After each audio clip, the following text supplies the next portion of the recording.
اللہ کی تلاش میں نکلنے والے مرد اور خواتین کے لیے سب سے بڑا مسئلہ راستے کا تعین ہوتا ہے۔ اسی سلسلے میں آج میں جس موضوع پر ویڈیو ریکارڈ کروا رہا ہوں وہ اللہ تعالیٰ کا ذکر ہے۔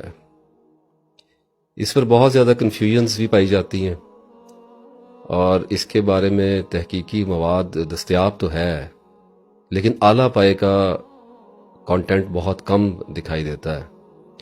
تو میری پوری کوشش ہے کہ جتنے بھی ابہام، جتنی اشکالات ذکر الہی کو لے کر ہمارے اذہان میں موجود ہیں، آج ان پر بات کی جائے۔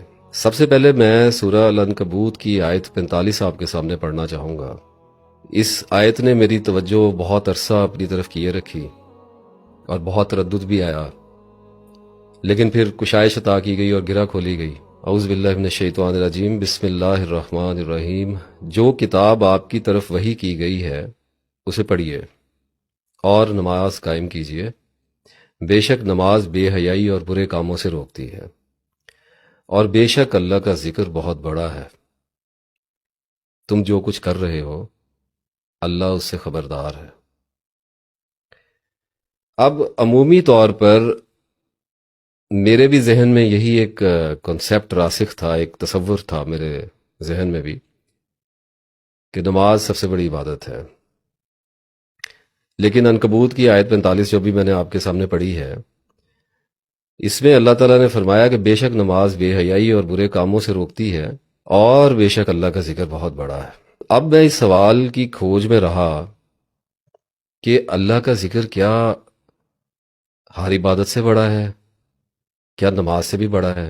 اور یہ سوال ذہن میں تشویش پیدا کرتا تھا اور کنفیوژن پیدا کرتا تھا۔ دیکھیے، اس معاملے میں میں ایک بات آپ سے عرض کرتا ہوں کہ نماز اللہ کا ذکر ہے، لیکن اللہ کا ذکر نماز نہیں ہے۔ اس کا مطلب یہ ہے کہ صرف نماز ہی اللہ کا ذکر نہیں ہے۔ اللہ کا ذکر ہر وہ عبادت ہے، ہر وہ کام ہے، ہر وہ فعل ہے، ہر وہ قول ہے جو اللہ کی یاد میں انجام دیا جاتا ہے۔ اب جو نماز نہیں پڑھتا وہ تو مسلمان ہی نہیں ہے۔ فرض نمازوں میں سب سے زیادہ بڑی عبادت تو نماز ہے، روزہ ہے، پھر حج ہے، پھر زکوٰۃ بھی ہم پہ فرض ہوتی ہے، اور یہ مسلمان اور کافر کے درمیان میں فرق کرتی ہے۔ نماز کے اوپر کوئی ایسی بات نہیں ہے، اور کوئی ایسی بدبختی کا عالم یہاں پہ نہیں آیا کہ ایسے گمان ہونے لگے کہ نماز کی اہمیت کے اوپر بات کی جائے۔ نماز فرض ہے اور بلند ہے۔ اب یہ جو اللہ کا ذکر ہے، یہ اللہ نے کہا کہ یہ بہت بڑا ہے، یعنی پہلے نماز کا ذکر کیا اور اس کے بعد کہا کہ اللہ کا ذکر بے شک بہت بڑا ہے۔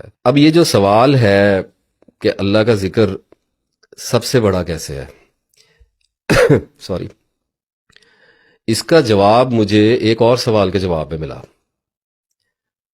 اور وہ سوال آپ سب کے اذہان میں اس وقت بھی موجود ہے۔ مجھے کمنٹس بھی آئے اور کچھ لوگوں نے میسج کر کے بھی پوچھا کہ جب میں نے یہ بات کی کہ انشاءاللہ تعالی رمضان میں ذکر الہی پر ایک ویڈیو بناؤں گا جو آپ کا دل خوش کر دے گی، تو مجھے کچھ لوگوں نے میسج کیے کہ تسبیح اور ذکر میں کیا فرق ہے؟ کیا ذکر کوئی الگ شے ہے، تسبیح کوئی الگ شے ہے؟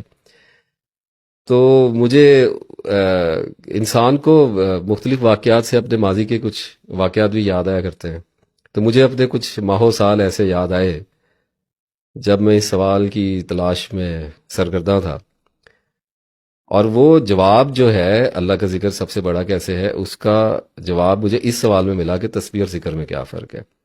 دیکھیے، کوئی فرق نہیں، اور بہت بڑا فرق ہے، اور یہ ساری بات پرسپیکٹیو کی ہوتی ہے۔ اگر کوئی شخص کہتا ہے کہ تسبیح اور اللہ کے ذکر میں کوئی فرق نہیں ہے تو وہ بالکل ٹھیک کہتا ہے، حق بات کہتا ہے، ہرگز کوئی فرق نہیں ہے۔ اور میں خود بھی بیان کر چکا کہ ہر عبادت اللہ کا ہی ذکر ہے، حتیٰ کہ اس وقت جو بات کر رہے ہیں انشاءاللہ تعالی یہ بھی اللہ کا ذکر ہی ہو رہا ہے، تو یہ بھی ایک طرح کی عبادت ہے۔ لیکن اگر کوئی کہتا ہے کہ بہت بڑا فرق ہے تو وہ بھی ٹھیک کہتا ہے، حقیقتاً بہت بڑا فرق ہے۔ جب معاملات ایسے ہو جائیں، جب معاملہ ایسی جگہ پہ پہنچ جائے، تو اس کا مطلب یہ ہوتا ہے کہ فرق لطیف ہے، باریک ہے، یعنی کہ ڈیٹیلز میں رکھا ہوا ہے، تفصیلات کے اندر رکھا ہوا ہے۔ تو اب جیسے نماز، قرآن، روزے، حج، زکوٰۃ، یہ سب کچھ اللہ کا ذکر ہی ہے، تو بات یہ آتی کہ ذہنی پختگی اور علم کی دستیابی، یہ فیصلہ کرتے ہیں دونوں عوامل کہ آپ کے لیے کون سی عبادت کس درجہ میں رکھی ہوئی ہے۔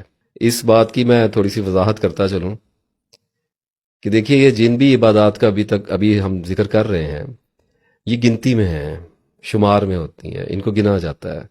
نماز کی رکعتیں ہوتی ہیں، اسی طریقے سے روزوں کے دن ہوتے ہیں، قرآن کے پارے ہوتے ہیں، رکوع ہوتے ہیں، منزلیں ہوتی ہیں، حج کے ایام ہوتے ہیں، اور زکوٰۃ کی رقم ہوتی ہے۔ تو یہ کسی نہ کسی طور گنا جاتا ہے۔ جیسے اللہ کی بات کرنے کے بھی اوقات ہی ہوتے ہیں۔ I will go one step further and I will say کہ ابھی جو ہم بات کر رہے ہیں اس کا بھی ایک معین وقت ہے، کتنی دیر تک کر لیں گے، آخر کار اس گفتگو کا اختتام ہوگا اور یہ عبادت بھی بند ہو جائے گی۔ تو اس کا مطلب یہ کہ جتنی بھی عبادات ہیں وہ اوقات، شمار اور گنتیوں میں رکھی ہوئی ہے۔